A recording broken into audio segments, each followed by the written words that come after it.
We're here with Dawn Marie and, of course, Torrie Wilson. Thanks for being here with us, guys. My first question to both of you guys, and whoever wants to go first, go for it. What were your first impressions of each other when you guys first met? I was terrified. Were you? Yeah, I was. I really was. Like, when I first went to WWE and I knew I had to go into a locker room, I mean, you're Torrie Wilson.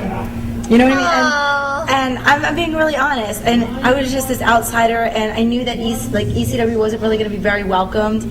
And just from the stories we hear, that the ECW people aren't really welcomed that much. And then I went in there, and I was like really scared. I just wanted to make sure I didn't offend anyone, and you remember these things. Yeah.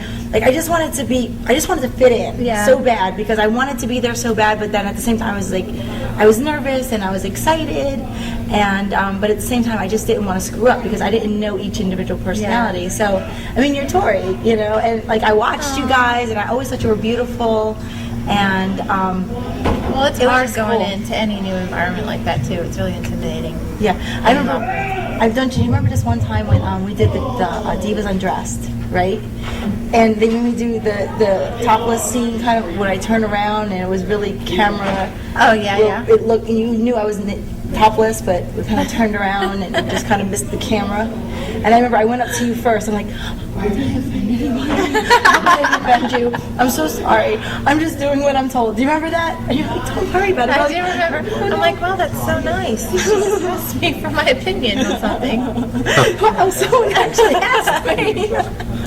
Out of, I guess, all the angles and matches you guys did together, which were your favorites? Hold on 1 second. Who's got strawberries? Thank you, sir. What a gentleman. I know it. I didn't know you work here now. Wow. Michelle knows to give me the chocolate. Yeah, I told you I'm good for TV. Michelle and I are together way too much. That, you know, yeah, this is great, but like, Yeah, that's how I get down. That's how you roll. And gratuitous camera time, no, you know. Yeah, just come right on in here. Exactly. I already had my fill of Danny chocolate Torrie. fatness for. I'll jump Talking right about ECW, watch my drinks. I know what your drink is. Trust me, I know what the Danny alcohol. Torrie, ECW, we love you. Long history. Out of all the matches and angles you guys did together, which were your favorites? And what do you guys think kept it so strong? Like, you guys were in a program together for like 9 months. Well, I think what worked so well for Dawn and I was the fact that we loved each other, but we also hated each other at times. And she was like my sister. I mean, literally, sometimes we got in the ring and it felt like we were really fighting for real. And I'd be like real, you know, you get that adrenaline rush, but it was like times 10, because I was like, oh my gosh, I think we were really fighting out there. Like, this really felt real. Like, we're so into what we were doing and so into the storyline that we were just like, at times, we were really beating the crap out of each other. Right. Yeah. And I'd come to some of the girls and be like, I don't know, I think she wanted to hurt me. I was just stiff. I just didn't know what the Now hell I know was she was doing. just stiff. Now she just knows I do it to everybody. No. Who was the better kisser, Hogan or Dawn? Oh God, Dawn for sure. Are you kidding me? And I don't have whiskers. Yeah, that big moose face. Dawn's like soft. Can you guys talk about the hurdles of women in wrestling that you guys face? Some of the problems that you guys face as women in wrestling? Well, I think the first one would be a lot of people have this preconceived notion that all women wrestlers are like whores, and it's just totally not true. And we fight with that. And I think the biggest problem for us is the fact that we always want to prove ourselves. We went through it every match that we had. We wanted to prove ourselves, and we wanted to show the wrestling fans that we had what it took to entertain them, and we wanted to earn their respect, and that's what we ultimately always worked for.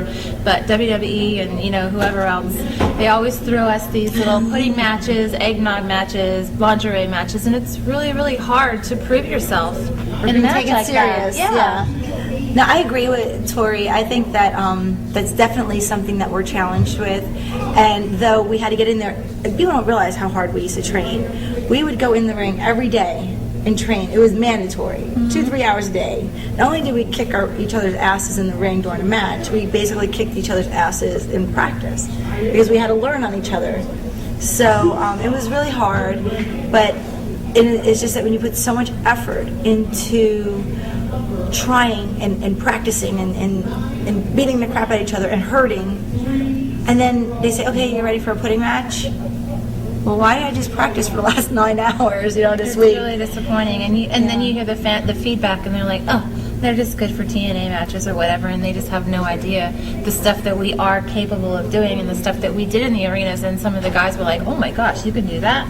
Yeah. You know, it's crazy, and it's really depressing that the fans didn't get to see a lot of that. They didn't. I don't think we ever got to really show what we could do, and a lot of people don't realize that our matches were very dictated. We were never able to kind of just put our own thing together. We were always begging to get hit with chairs. Yeah. And thrown into the stands. You especially. She's like, how about if Dawn comes in and just slaps him with a chair, and then I can throw her on the top, and then toss her over. I'm going, whoa, time out. I like the chair thing, but why am I on top getting thrown out on the concrete floor? Like, I'm older, please. My bones are brittle. I have like osteoporosis setting in, you know. But that's definitely something that we challenged with. I know for myself, being a little older than the other girls, and I do fight genetics very badly. You know, like between working out, eating, dieting, just having to sleep, and I just really I was challenged with genetics, and we've talked about this many times. Sometimes, like just before photo shoots, I would be on a liquid diet for 3 weeks prior. And Torrie's go, how do you get your body to just change overnight? And it was because I fought genetics so badly that I knew it had to be so extreme to be able to compete. So not only did I have age on my side, I had bad genetics. Here I have like these You don't have fitness bad models. genetics, you just don't like to work out. I don't. I was going to ask you. That leads to my next question. Wait. It's I have not bad genetics. I have Very bad good genetics. But she's eating cake. Exactly. And she doesn't like to work out, so. I need to work out. Was there a lot of pressures to be on the road and stay in shape for you guys? For me, it was. Definitely. Especially not liking it. You have to make it a priority. You really do. And it's really hard when everyone's going out and having fun and eating fried food at Chili's, you know, after the show. And knowing that we'll probably have a bikini match next day. Yeah. Oh, that was. And really get fun. and get naked, and you know, I know for myself, like I was just saying, a lot of times I felt very challenged because here I'm in the ring with girls that are like 22 years old in bikinis, and then here I am 34, 35, saying, okay, here I am, look at me. So that was hard for me as a challenge. You know, I know that was But you hard. still rocked it no matter what, so it doesn't matter. It's because you made out with me. You both had long-term relationships with wrestlers that didn't work out. Would you recommend girls not date guys in the business? I would say, unless you absolutely knew that he was not, no offense to all my lovely wrestler friends, but if you absolutely made sure that he was not the typical wrestler. I'm just totally buried myself right now. But you know what? I've been burned a few times, so I'm just going to say it. Yeah, I mean, it's really inevitable. You're on the road 275 days a year. You're in these rooms with the guys, and maybe like 500 by 500 square foot rooms, nothing, closed doors, no windows. You know, it starts looking good. You're like, he is kind of cute. I don't know. Dawn just hit me on the head. I had a concussion last week. Hey, you know. Dawn, you're looking pretty cute, actually. We should have dated each other. I know. Then we probably would have had a like, Yeah, it's my life a little bit. we'd probably still have careers. How did your lives change when you guys became WWE superstars? Gosh, I mean, my life changed immensely, especially once I did Playboy. But I think really just being on the road all the time is, I mean, it just, you have no life outside of wrestling. We That's are what each it other's is. life. That's Yeah. it. And that goes right into the question you said before. You just are each other's life. Mm-hmm. And you just depend on each other. Whether you like them, like them or hate them, that's your only sole support. So You gotta find a way to like them. you find a way to like them. And it's so funny. So many times women would say, man, you're so lucky. You're in a locker room with that hot guy, that hot guy. And I said, listen, honey, it's very hard to be with a man 275 days a year that you don't have love in your heart for. Right? And You they're see not. too much I mean, of they them. let their guards down in front of us, Yeah. so we see the nasty, like, just not very attractive side, and we're like, ugh, We see the real side. Can you guys talk about the sexism in wrestling? If there is any? Absolutely. There definitely is sexism. I mean, absolutely. Girls are there for. Perfect example. I mean, I make jokes all the time, and I call them the 8x10 girls. And basically what it is, I send in an 8x10, they get a job, and I don't fault them. And every time I do interviews, people ask me, what do you think about where the girls are today? You work so hard to be there. Does it make you angry? And I'm gonna be really honest. It doesn't make me angry. What makes me angry is the people hiring them, and what makes me angry is when they're given an opportunity in my business that I worked very hard for, or in our business that we worked very hard for, and they don't take the opportunity. I don't blame them for having a job. I don't blame them for taking it. It's a gig. They're models. It's a gig. But sometimes I get upset when they don't take that extra step and say, wow, I was really given a great opportunity. I'm going to make the best of it. Well, and I've always said, I'm very welcoming to any girl that comes into the locker room. I've always been nice to everyone. But, you can always tell very quickly. I can always tell very quickly within, a few days of spending time with someone if they're going to last very long in the wrestling business. It's really, it is a tough business. It's a very tough business for women to be in. It's a man's business. And you can definitely tell right away that the prima donnas aren't going to last very long. And it's kind of funny to watch the downhill spiral. A lot of the guys used to make fun of me because I used to hang out a lot with the guys, and I was kind of like one of the boys. Me and Nydia, we'd go out and drink all the time and keep up, and we were a little wild back in my day. And for a while, I stopped hanging out, and I was watching Gorilla, and they're going, Dawn, where are you? What are you doing? I said, hell, the best seat in the house is in that locker room. There's no way. There's nothing more entertaining going on out here than sitting in that locker room just watching the nonsense. Seriously. Any good stories stick out in your mind, or? Oh, Lord. Not one of it. You remember this time? My favorite, which I probably shouldn't say, but my absolute favorite that I will never forget is the day that I walked into the locker room and Dawn is sitting there in her little bag doing her little thing, and Sable walks in and goes, Dawn, can you come here a second? I need you to stand right here and witness this. You know exactly what I'm talking about. Torrie, can I just tell you, my Playboy outsold your Playboy. Why do I get dragged into everything? I do. I am dragged into everything. Like everyone thinks I'm this great mind of mediating. Like I'm the worst person because I'm just like, wow. Okay, you done? I'm leaving. And then Johnny pulled me over to the side and he was like, what just happened in there? I go, I don't really want to get into that because I've never done Playboy. I've never done really weird. But, it's just great. I remember one time, I was famous for this. I'm guilty, and I know all the viewers are going to love this and you're going to laugh. I was huge for running around the locker room naked. Correct? Yes. So when there was In front of the boys or just the girls? The girl. Okay. Yeah, thank you for clearing that. Yeah, making sure. I was notorious for walking around the girls' locker room butt-ass naked. Right? No self-respect, no shame. Didn't care if you were in the business 5 seconds, 10 years. Sorry, this is just how I do things, And if a girl was really disrespectful, I remember one time, I forget where we were, and this girl was just nasty. I don't even know who she was. And she was there about a day or two, like a whole weekend. And do you remember? I said, Nid, watch this, because me and Niddy would set everyone up.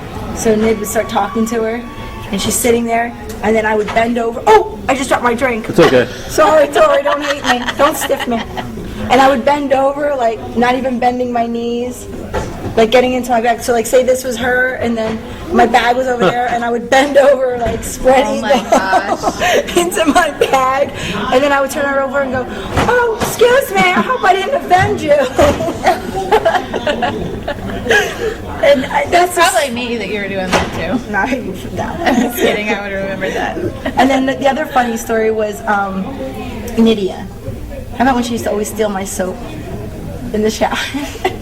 Every time she pissed on my leg in the shower. Oh, I do remember that. Wow. Nydia was notorious. She's the greatest. Nydia and I were peanut butter and jelly. Did any of the veteran girls ever stiff you guys in the ring and try to take liberties with you guys when you first worked in the company, or? Oh, definitely. Definitely. A few times we talked about. Yeah. I mean, Lita, I love Lita to death.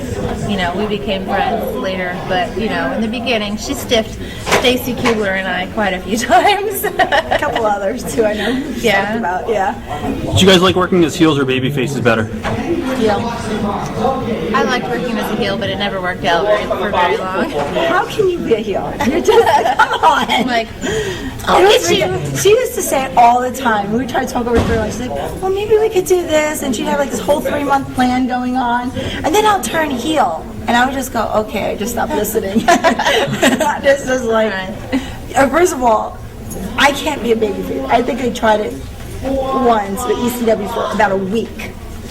It may have lasted. I was just like, I can't do this. I'm way too much of a control freak in the ring. I can't be a babyface. And there's just no way. There's no way. Would any of you guys like to book one day? I'm working on my book right now. No, actually try to be a booker. As far as like creative wise. Heck no. No, you're just pretty much talent. Yeah, see, he's laughing over there. No, I'm going to stick to fundraising with Wrestlers Rescue. Yeah, I That's think what I'm going to be an do. agent on the road. Let's talk about this weekend. You're about to say- That would be aw- Can I be your assistant? Joke. Carry your bag. I just want to. I work for free. I just want to watch that. How was this weekend for you guys? Was it everything you guys anticipated? Yeah, I had a great time. I think it went really well, and I think it's a great practice for what's to come. I mean, I think this is going to get really big. It is. It's going to be big. We're not going to stop.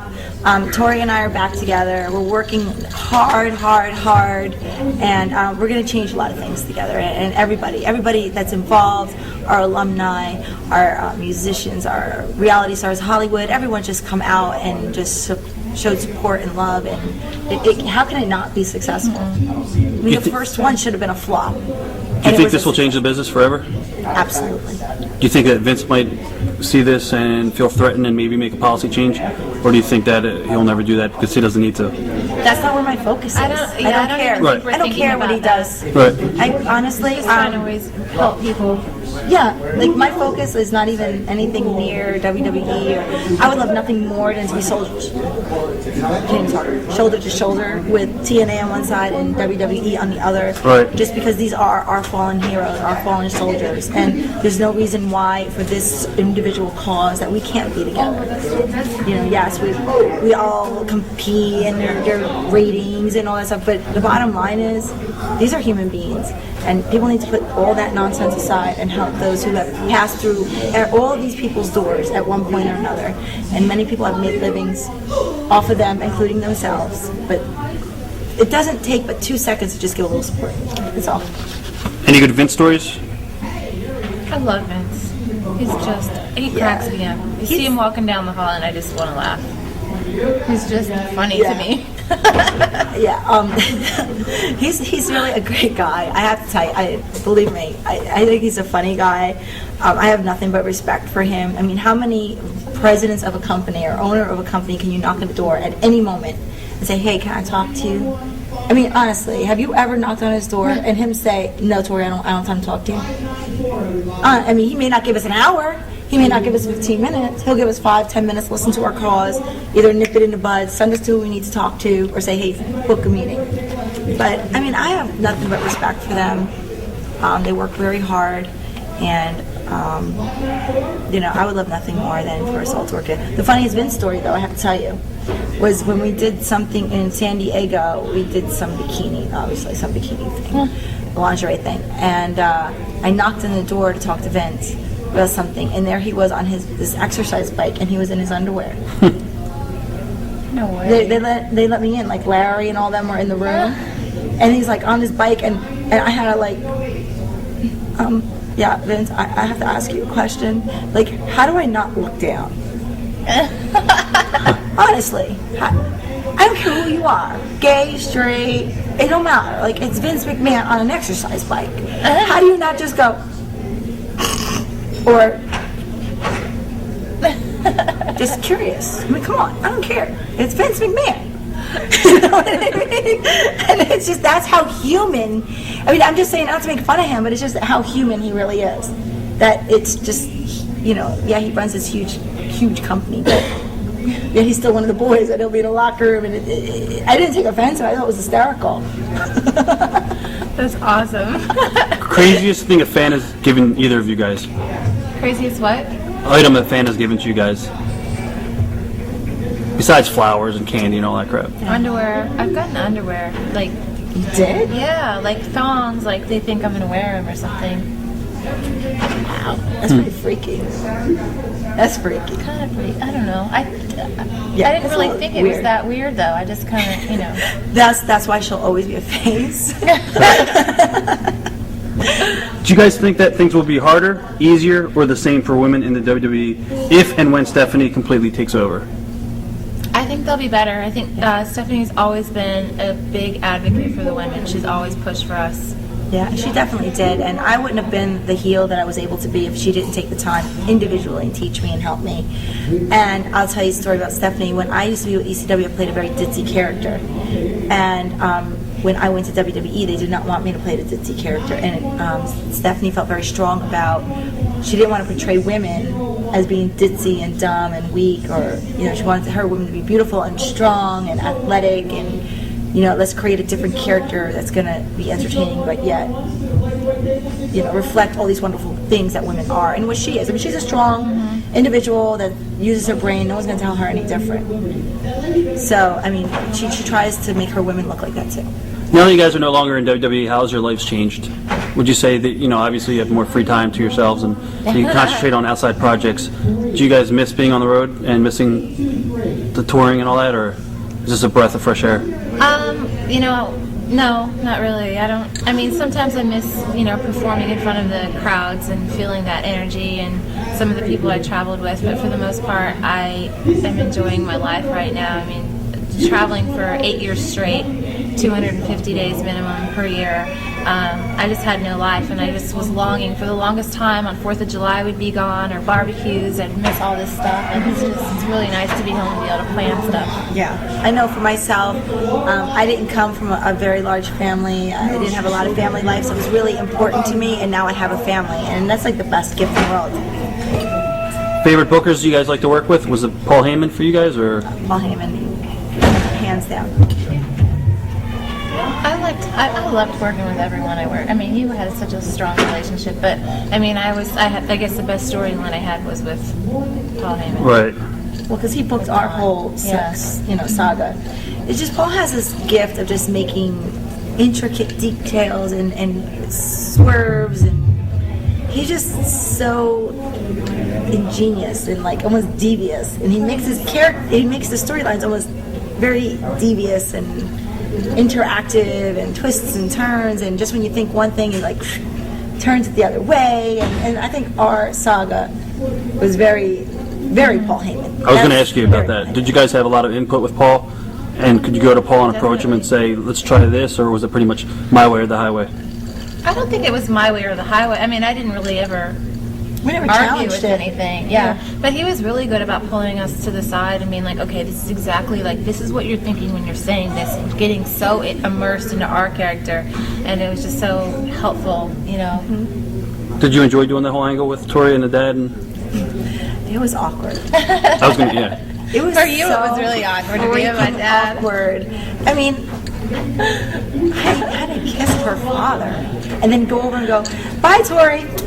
Like, it's kind of gross. And then when he made me make out with her, I mean, that was even more perverse and disgusting and gross. Like, I made out with her father and her. Ew, gross. Like, I don't know why I that didn't just think of does it not that sit well in my head. I'm sorry to put that into perspective, but That is it was really in my gross. perspective for many years. And it's just like there were some really bad scenes that I felt uncomfortable in a sense where if it were an actor, I would not have felt uncomfortable because nothing makes me feel embarrassed. But like we did a shower scene, and Torrie walks in on us, and I'm naked with 2 pasties on with her dad in a shower, and Oh gosh, I don't want to hear this. I'm like, I think the look on her face, just the horror. She was just horrified, and I think that's what made it so great, though, because the reactions were real. I mean, They were real. it was your dad. How do you not look at that? And at the first reaction was take a.